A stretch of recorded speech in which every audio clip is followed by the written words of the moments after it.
Joining me now are three of the best political analysts in the country: Pulitzer Prize-winning columnist for the New York Daily News and CNN contributor Michael Goodwin, syndicated columnist Miguel Perez, also a CNN contributor, and Keith Richburg, New York bureau chief for the Washington Post. Gentlemen, welcome to the program. I want to start here first with the economy. 63,000 jobs lost. We knew things were slowing down. The president today saying, yes, things are slowing down, but with his pro-growth policies, you know, things will get better. This is issue number one around the kitchen table. This is issue number one on the campaign trail. It's going to stay that way through the summer, through the election? I think that's going to be the hot button issue. You know, they've been out there, all this time talking about immigration, talking about health care, but the economy just seems to be forcing everything else off the agenda. And I think, we'll have to wait and see how it looks, coming to the general election period. But, John McCain's got that horrible quote of his saying, that's not my strong suit. Right. So we'll have to see if that comes back to haunt him later on. Yeah. One of the things we have to keep in mind is not just jobs are disappearing, but wealth is disappearing at an astronomical rate. Right? I mean, you talk about the housing, but also look at the stock market. It's down, I think, 17–18% since last summer. People's pensions, right, are all tied up in the market. So most, like 40 or 50% of Americans are involved in the stock market in some way or another. Money is just going away every day. It's going to money heaven somewhere. We've been looking at the housing market, and the housing market's almost deteriorating on a daily basis now for the first time since 1945. That dream of American home ownership, people actually own less of their home than any other time in history. I mean, that's a kind of a foreboding statistic. I have a brother who is in real estate in Florida, so he's like my gauge of what's going on, and I call him up all the time. He's probably watching me now, and he is scared about the economy. I mean, things are really in bad shape in Florida. I go there to visit all the time, and you see hundreds, thousands of empty, brand new apartments that are just there. I understand the foreclosure situation once you go to Florida and you see all these high-rises still going up, these cranes going up, and they don't know where they're going to find people to occupy all these apartments. It's crazy. Do you think there's confidence that the three people who are the front runners now are going to be able to have some kind of a plan? I mean, you can say what you want about the economy on the campaign trail, but I mean, we're kind of in dire straits in some circumstances. Well, exactly, and looking at the exit polls and the analysis, that's why Hillary Clinton was able to do so well in Ohio, because she was able to speak more directly to these economic fears and concerns that people have. It's unclear whether obviously that's going to carry on into the general election, but so far it seems to have helped her, especially with those blue-collar workers. Well, I think one of the problems with that, though, Christine, is that the solutions are very difficult. They are not going to be easy. Right. And you can't do one without addressing another. Gas prices without housing, and jobs without unemployment insurance. And you can't just say to the American people, here, we can give you more, we can take care of your problem, because the problem is that our government spends too much already,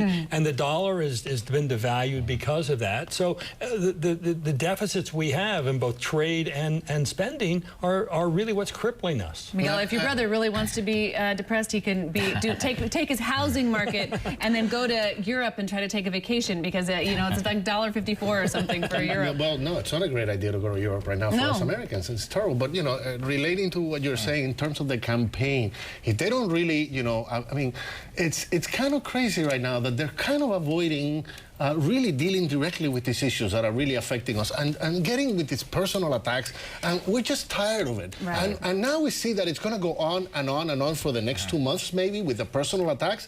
Let's talk about the issues that really concern the American people. Let's talk about, I want to talk about this whole the monster controversy today.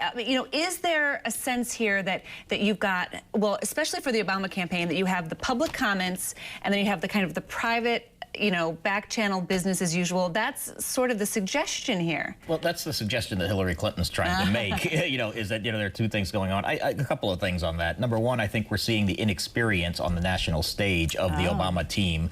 He hasn't run anything this large like a campaign before. He hasn't been an executive, and all of a sudden, he's responsible for all these aides and advisors. He probably doesn't know what they're going around saying. And there are a lot of people every day I know who are speaking for each of these campaigns. Well, that's right. And, the thing she said, while nasty and deplorable, it's this thing we hear every day from these analysts, except they're smart enough to say off the record before they actually say the it, quote. Not in the middle of the comment. She didn't say anything we don't hear. And I do believe Hillary Clinton has been called worse. Monster, not so bad. But does it set a wrong tone? I mean, then do you have the Democrats kind of, and I keep using this expression, but I mean, are they kind of self-destructing, and does it hand something to the Republicans later on in the year? Yeah, well, from the Republican perspective, we have a saying in Spanish that I'll translate. The good thing about this is how bad things are getting. And that is exactly, that should be John McCain's slogan right now as he looks at the Democrats, continue to fight, things are getting worse and worse, and he benefits. Step back, absolutely. Yeah. What about McCain and vice presidents? He's got to have a long list, maybe he has a short list. I guess I don't know how long his list is, but, you know, there was this big joke on the trail. Somebody asked him about, you know, John Kerry, maybe, and he said, no, I'm a conservative Republican. John Kerry's not going to be my VP. But, you know, what do you think? I mean, who do you think is on this list, or who does he need on this list? That's a great question, and we're not going to be able to get inside his head and answer it. You know, I've heard Colin Powell would be a terrific choice. You know, especially if he's going against Barack Obama. I've heard a woman, especially if, for example, Hillary does not get the nomination. There might be women who would like to see a woman on a national ticket. What would that do?